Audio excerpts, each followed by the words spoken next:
The LSU Tigers fall to USC in Las Vegas. Final score of 27-20. And all of a sudden, the temperature on Brian Kelly's seat heats up as LSU has not started a season since 2019 at the 1-0 mark. Hello, everyone. I'm Chris Phillips. He's Cole Thompson. Appreciate each and every single one of you tuning in. We're live reacting, breaking down what just took place in Sin City, giving our full thoughts, guys. Make sure you like, subscribe, turn notifications. Check us out via podcast, wherever you get those. You can also find us across all social media platforms, as well as our website, SECUnfiltered.com. And we're brought to you by our friends over at Prize Picks. Go to prizepicks.com. Use promo code SECU at sign up to get a $50 bonus instantly when you play your first $5 or more lineup. Again, that's our friends at Prize Picks. Promo code SECU to get your $50 bonus today. Again, like I mentioned, I'm Chris Phillips, joined by Cole Thompson. Cole, I just mentioned this off air. My heart is hurting for the LSU folks. Our good friend of this show, Blake Ruffino of AYS Sports, many others as well that we know in the LSU circles down in Baton Rouge.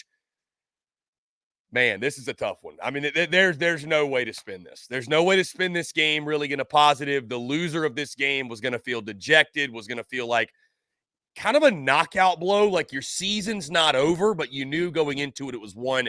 You had the attitude of, hey, if you lose, season's not over, but you better not lose. And now we sit here, the LSU Tigers fall to 0-1. And again, the riddle that is season openers for LSU. 0-1 yet again.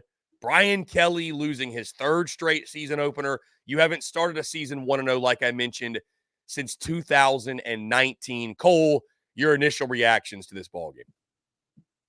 What do you say? What do you really say at this point when you look back and feel so confident going into the fourth quarter? When you look at those last 15 minutes, it just felt like you gave that final punch. You were done. That was it. And USC, the punchline, the laughingstock, whenever we talk about anything with Lincoln Riley, myself included, I've done this countless times. I'll be the first proponent. I have thrown Lincoln Riley under the bus as much as humanly possible. He's the one delivering the last strike. He's the one that's actually firing the final blow. He's the one that's actually putting up the gloves and willing to say, I didn't hear no bell, because that was what you saw offensively. You watch as these two defensive coordinators made enough adjustments in such little time, in one offseason, to where you felt confident. But unfortunately, you look at where USC is. Their offense was elite. We knew it was going to be. We knew going into this game, this was always going to be one of the best moments for Lincoln Riley. He works with quarterbacks. He is a quarterback whisperer. He is absolutely a masterclass. And Miller Moss waited, and he learned, and he sat down, and he fought, and he made sure that he got all the ins and outs, the intricacies of everything that you wanted about knowing the Lincoln Riley style offense. Looked the part. Running game looked phenomenal in the final drive. They were able to find creases. They were able to consistently move the sticks. They were able to push themselves down. And at the end of the day, Garrett Nussmeier did his job. The problem is that the play calling from Joe Sloan, the play calling for Brian Kelly, you played to walk out of there with just enough of a win. You had the start of the fourth quarter. You had the momentum. I tweeted out, go for the jugular. Do it now. Do it now, because if you don't do it now, you may not get a second shot. They didn't. They had to play from behind. They had to play as if they were trying to win. They played just to get out of there alive. USC played to actually win that damn game. And that's why USC is sitting at 1-0 going into conference play. I would agree with you, Cole. I think you hit the nail on the head there. We're going into that fourth quarter. The play calling felt very conservative. And to your point, one of the two teams played in that fourth quarter to win the game, and one of the two teams played not to lose. And that team that played not to lose was LSU. And USC, to your point, went for the jugular. They stayed aggressive. You know, both quarterbacks obviously played really well in this game, Garrett Nussmeier and Miller Moss. I mean, to your point, you knew Miller Moss was probably going to have a good game, right? How far of a jump could LSU make, you know, over the course of the offseason defensively? Also, Lincoln Riley with quarterbacks. We know it's his bread and butter. I will say, and this is a positive for both sides, Cole, I mean, I was an over-better in this game. I couldn't believe what I saw from the defenses. Exactly. I couldn't believe what I saw from LSU's defense. they are night and day different. And we'll see how it holds up the entire season. But you saw Blake Baker, what we've been hearing over the last couple of weeks during fall camp, what we know Blake Baker to be. He sent crazy amounts of pressure. They stayed up. And I almost felt like, well, they got away from that the final drive or two. They did.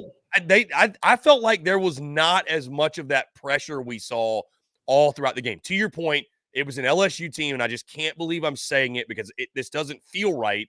An LSU team that was kind of on their heels in that final quarter. And like you mentioned, USC was the one forcing the issue, and lo and behold, here we are. So that stuns me. That stuns me that we're saying that. Let's just get this out of the way. As bad as the defensive line is and questions there are, if you want to look at that last drive and say that defensive line is still the same defensive line as last year, you have no idea what you're talking about. Dude, LSU's defense played far well enough to win. I was thoroughly impressed by the defense. I really was.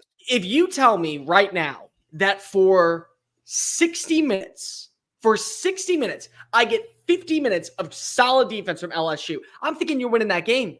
I am. But at the same time, and I tweeted this out, and here's the one compliment I will make sure that I give USC fans to where I'm 100% wrong. I have egg on my face. I look like an idiot, and I'm okay with admitting it right now. Danton Lynn was worth every single penny. Danton Lynn was worth every single dollar. And if both defensive coordinators, not to cut you off, but both defensive coordinators have done wonders in just an offseason. Give them both credit. If that man transforms USC into the Big Ten as a quality opponent, that true Big Ten rosters feel the pressure when they're on the road, when USC is traveling to another stadium. Danton Lynn is your coach of the year. It doesn't matter. I said at the start of the offseason, my favorite hire made was Lincoln Riley finally admitting, I got to get better on defense. And he did. He went out, and what did he do? Well, we couldn't beat UCLA, so I'm just going to take UCLA's defensive coordinator and make him sure that he is feeling how much we appreciate him over here. If he ends up doing what he does tonight against really quality teams in the Big Ten, that's coach of the year. Now, Blake Baker did a good job, and I think that we have to go ahead and give credit where credit's due. That front seven looked phenomenal in the first half. They had a few errant plays. They cut him loose. Yeah. I mean, which was what they should have done. They cut him loose. They had a few errant plays. The front seven and the pass rush was decent enough. They were able to corral Miller Moss into when he started to feel the pressure. They had really good wide receivers that were getting open. When you look back, I can see progress when it comes to this defensive front. I don't know if I can see progress when it comes to the secondary. And at the end of the day, that is where my biggest concern lies, is that you may be able to watch the necessary adjustments to where you're getting pressure on quarterbacks. You're able, and Miller Moss is great. Like, let's just go ahead and call a spade a spade. This dude delivered in the brightest lights on national television in prime time location. He did his job. You're still going to face off against quality quarterbacks this year in the SEC, and you're going to face off about the same level of receivers, if not better. Pass rush will be fine. I don't know if you're getting better with secondary. I don't. Cole, I want to shout out Fearless here, the 1999 Super Chat. Thank you for the love and support. We greatly appreciate that. It says, BK is not on the hot seat. Just get more talent. This will change. That message, it's going to be LSU fans are not going to want to hear that when it's year 3. It's just that's any coach at any school, by the way. And LSU has tons of talent. But Chris, he's not on the hot seat. I mean, I get what you're saying, but he's not. Right. I'm not implying that he is on the hot seat, Cole. I will say what I did say on social media just before we jumped on live.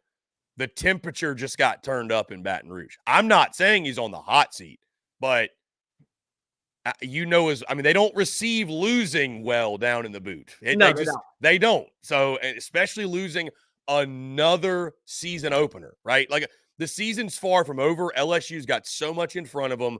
Like, let's please not pretend this is not the same as what happened to Florida or what happened to some other teams. Like, this is completely different. And I think as an LSU fan, it'd probably make you feel better if USC, like you mentioned, was a force in the Big Ten and turned to be a really good team. But it does make some games down the road feel like must-wins. Like, South Carolina on the road goes without saying. The Ole Miss game at home. That all of a sudden feels like, okay, like, you lost that neutral site. You got to get one back. That'd be kind of getting one back, if you will. But here's the thing, they're going to. You and I both know that they're going to. Like, it happens every single year. We've watched as they've gone against somebody that they probably should have lost to, and they found a way to win. And maybe it's Ole Miss, maybe it's Alabama. Who knows what Texas A&M is going to be? Who knows what we're going to see from Oklahoma moving forward? Maybe that's a game where you feel like, oh, yeah, they're coming on in. No, they're going to be fine. They're going to get that win. The problem is that, again, here we are talking about LSU, the moves made in the offseason, positively. You feel like that they've done something promising. You see a glimmer of what actually looks to be the highest potential. And yet here we are once again, 0-1 with Brian Kelly at the helm. They've got to open it up on offense more. They've listen. The defense has made strides. They have. But I think if you're LSU, you have to go into these games just kind of still with that mindset of, like, offensively, our goal, we need to score every drive. And I'm not saying you're going to have to do that. I'm not saying this is last year, but you need to have that mentality because, again, being conservative. And what really stunned me, Cole, in this game, and Garrett Nussmeier was really good. He was efficient. That last interception, I believe it did count, correct? That was a pick. It counted, but okay. I mean, like, here on my stats, for some reason, it's not showing up. Either way, despite that, he's trying to force something to make a play. Don't really hold that against him. Throws over 300 yards. You know, Kyron Lacey was as advertised on the outside. He's a big-time dude at wide receiver. They used the heck out of Mason Taylor at the tight end spot. I was really surprised at the lack of running game. That jumped out to me. I'm not saying it's like a concern for me moving forward, but it was really surprising. I mean, 117 rushing yards. A lot of those came later in the game. John Emery was running like a man possessed there. He averaged 6.1 yards per carry. But I mean, Caleb Jackson, 18 yards rushing. Josh Williams, 33 yards rushing. Not what I expected. I was, and you give credit to USC. Again, they talked about it in the telecast. They've beefed up, right? What was it, 1,400 pounds they've put on as a team or whatever. Yeah. Like, they look different physically. They do. But I still was really surprised. I thought LSU was going to bully USC at the point of attack, and it just never happened. No, and I think the other part that's really important here is that you look at the night and day difference of where that offensive line was in pass pro versus run blocking. Because that, to me, was the biggest selling point, was Will Campbell and Emory Jones looked awesome, keeping Garrett Nussmeier protected. There was not a single Trojan finding his way into making Garrett Nussmeier have to feel that pressure, move outside the pocket, and deliver. And when he did, he was great. It was a night and day difference when it came to run blocking. They were unable to work upfield. I'll give a lot of credit. USC secondary and USC's linebacker play, they came to hit. They were very physical. I did not expect it to be that physical, bro. Yeah. Like that was an underlying part. Did you notice how many times there were a number of hits where it was, typically you have a guy, he takes a couple hits and he falls forward. There were so many hits where a USC guy comes in, it was just a stalemate, pushed him back. I was like, okay, yeah, this is different. This looks a lot different than what we saw from USC years past. I mean, that really stood out to me, Cole. Just like the pads were popping tonight, big time. Yeah, and you want to know what the big thing is that, again, you hear some people who have transferred from USC that were there underneath Alex Grinch to what is now going on. They all said the way that we watched tonight, I mean, the way that we watched in practice at Alabama, at Florida, at other programs, that's how we played at best on game days.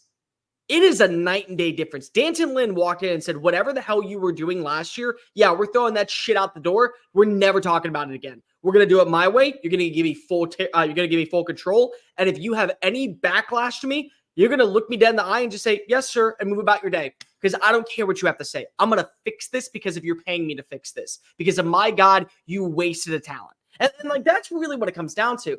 The underlying story that does not get brought up enough was that as much as we want to give flack to USC for wasting a talent like Caleb Williams and what they had at their disposal with Jordan Addison, what they have with the running game with Brendan Rice at one point, LSU did the same thing.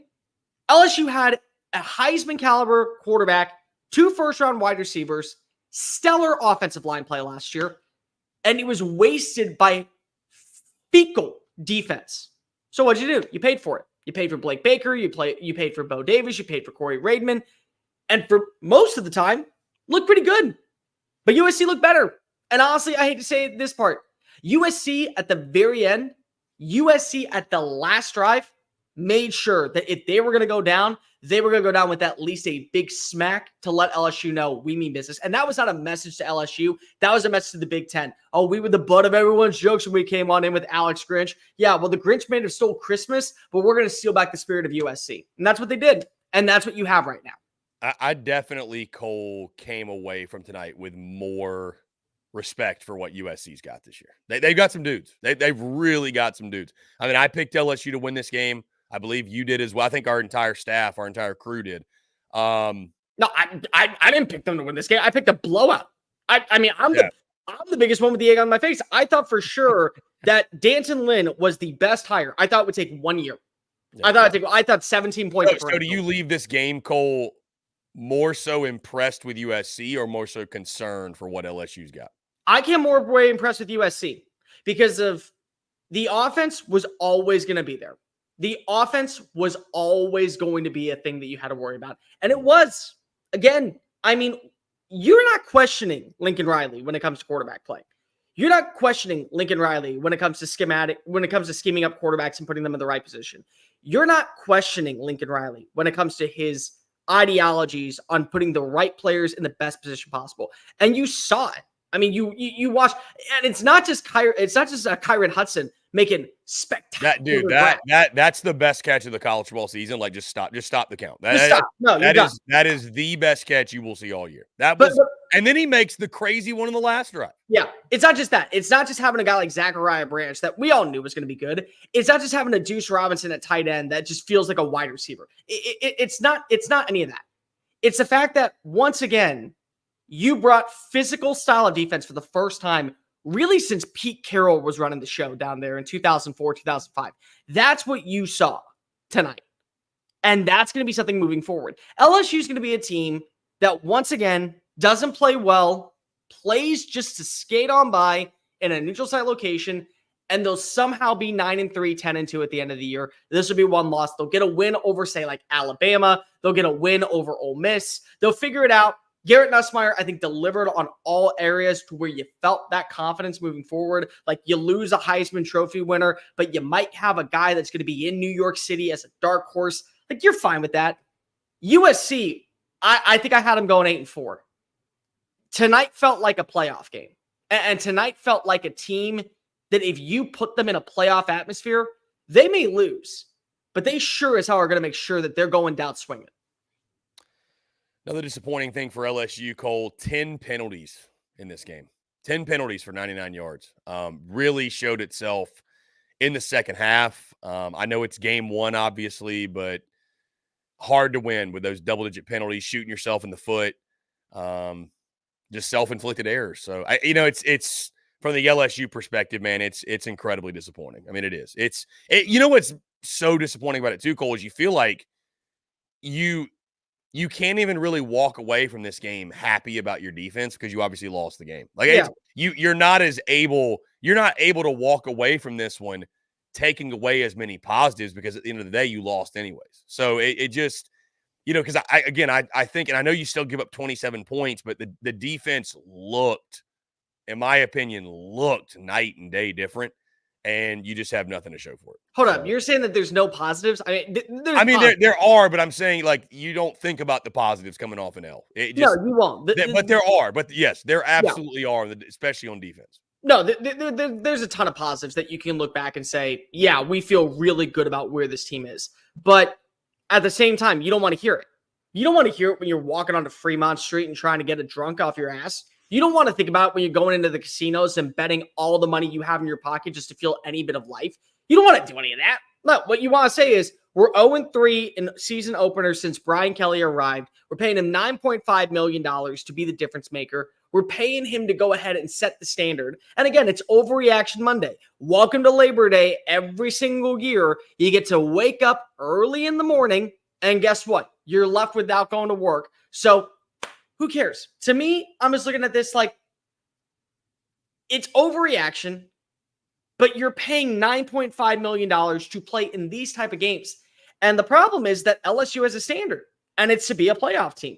Like I've done a rant earlier today, and you heard me. You watched me go on a tirade like a tirade. We're giving the benefit of the doubt to Florida because Florida has a hard schedule. Oh no, Florida is supposed to be a team that competes for conference titles. Florida is supposed to be a team that is right there alongside LSU, along Alabama, along Georgia. You could throw Tennessee with what we've seen from their offense. That's the standard down at Florida. And that's the standard at LSU. And LSU has been to a conference championship one time, and they haven't been to the playoffs since Brian Kelly got there. And he said, judge me in year 3. Here we are, year 3. You're still 0-3, and you're once again 0-1 in a neutral site game, even if your defense got better. And again, I look at this and I say, yeah, I know you're going to be fine. Your offensive line is going to pick things up when you go play the run, when it comes to run blocking. Your passing attack is still going to be great. Your defensive line is going to be fundamentally sound. Your linebacking play is going to be better. It's one game. It's one game. But it doesn't change the fact that once again, here we are having the same conversation, and it's Groundhog Day. Don't call him Brian Kelly. Call him Phil Connors, because he's waking up and making the same mistakes every Sunday night in September. Yeah, it feels like at this point, Cole, you almost just have to pick against LSU in these season openers just until you see it. I mean, and that was the crazy thing. Like the weeks leading in the game, I felt really confident about LSU. I did. And the LSU folks I would talk to would tell me, I don't know. You got to wait and see. Like, they were very on edge, and we see why tonight. And to your point, the judge me in year 3 comment, that's also it's really tough. The good news is this, like you said, hard-fought game. I heard Kirk Herbstreit say it. I actually commend, even though Lincoln Riley didn't want to play this game, funny enough, I commend the two schools for playing it. It was an awesome game. It was a lot more fun than watching a 70-0 beatdown over an FCS school. The good news is you're LSU. You're not out of the playoff hunt. You've got one more to play with. You can, if you go 10-2 and one of those losses was to this USC team, you'd probably be okay. There's probably a good chance you'd be in the playoffs. So there's wiggle room here, but the margin for error, Cole, is slim to none at this point now. I mean, just think about this real fast, though. You could technically lose 2 more games. And be on the bubble. You could be on the bubble for sure. But if some scenario you still make it to Atlanta and you pull off the upset and you win the conference, you're in. I mean, like it's very challenging, but there is a way that you can actually make it on in. I want to just say this though. For Miller Moss and for Garrett Nussmeier, they set a standard tonight for what is supposed to be when you commit to a program. Because of both of these players got told, we're starting somebody else over you. We're starting guys that are going to end up having really good careers. You didn't know what they were going to be when they walked in. You had no idea what you're going to see from Caleb Williams when he came on into Oklahoma, and you had no idea what you were getting from an Arizona State version of Jaden Daniels. They said, okay, I'll battle it out. I'll make sure that I come to practice every single day. I won't complain. I'll wait my time. I'll learn the offense. I'll know damn well everything in and out about what you want. So whenever my number is called, I'm ready. They did. I mean, if you want to take away the one positive from tonight, if you want to talk away the one entire giant narrative that needs to be there, it is case in point. If you stick around, good things will happen. That happened. Garrett Nussmeier played a game to win. Miller Moss did win. And these are going to be 2 quarterbacks that moving forward set a standard for when you play them. When you play and you're talking about Jackson Dart, you got to throw Garrett Nussmeier's name into the mix. When you talk about potentially a Jackson Arnold, if he looks better going into the season's finale, you're going to talk about that. When you're talking about Miller Moss having to take on Will Howard, having to take on Drew Aller, having to take on Dylan Gabriel, having to take on these quarterbacks in any setting, it's now you have to mention his name. They fought, they learned, they did all the grunt work, and they delivered. That's 100% what you want to see. And when you commit to a program, those are the type of guys that I want to go to war with. If you are a teammate right now of number 13 or number 7, you realize, I don't give a shit where we're playing. I'm following that dude in the battle, and I'm going head on, head first. Yeah, I think both sides have to feel good about their quarterback play. Certainly what they have in their quarterbacks. Those are the big questions. You replaced the last 2 Heisman Trophy winners and, again, Miller Moss and Garrett. Both guys, by the way, who had big bowl games. I thought both built off of that. And so, again, when you're looking at this game, no matter who was the winner or loser of it, obviously USC getting the 27-20 win. I think both sides, Cole, do have things to feel good about. Again, you have your guy under center. Both offenses have weapons. I think, again, for LSU, let's open it up a little bit more. Let's keep forcing the issue, if you will, and not go into this super conservative mode. You got to get the running game going. That's the big thing. And then I think both sides defensively are encouraged. I think both sides are really encouraged. And if you're LSU, I think you have to be encouraged. You got a guy in Blake Baker that you're going to give up those big plays. Secondary is going to do – it's going to be hit or miss, but you're at least going to have a guy who is not going to sit back and just let the defense get picked apart. He's going to force the issue. He's going to turn them loose. That's going to, some of those batted balls LSU had tonight, those are going to turn to picks. Yeah. Those are going to turn to interceptions, so I think you can feel good about that. I mean, there's not a lot of positive vibes, obviously, in Baton Rouge tonight, but, the season is far from over for LSU, and obviously there's pressure, but there's pressure because there's expectations. You'd expect nothing less, in Baton Rouge. And, I said this, Cole, on social media, too, in closing. I would just say, and I know LSU folks and SEC folks don't want to hear it, but sometimes you just have to tip your cap. And, I mean, when you got a guy making the type of catches we saw, that last drive down, sometimes you just have to tip your cap. And I know it hurts, but sometimes you just have to. So, that was a hell of a football game. Really objectively, that was a hell of a football game. LSU's obviously got some stuff to clean up. There's positive takeaway, but I think it's just crazy. They just cannot figure this thing out in season openers. And they're playing difficult season openers. Let's give credit, but like you said, man, it's Groundhog Day. It's just a tale as old as time. So you're saying right now we have to tip the cap? Just tip we got to tip the cap to yeah. All right.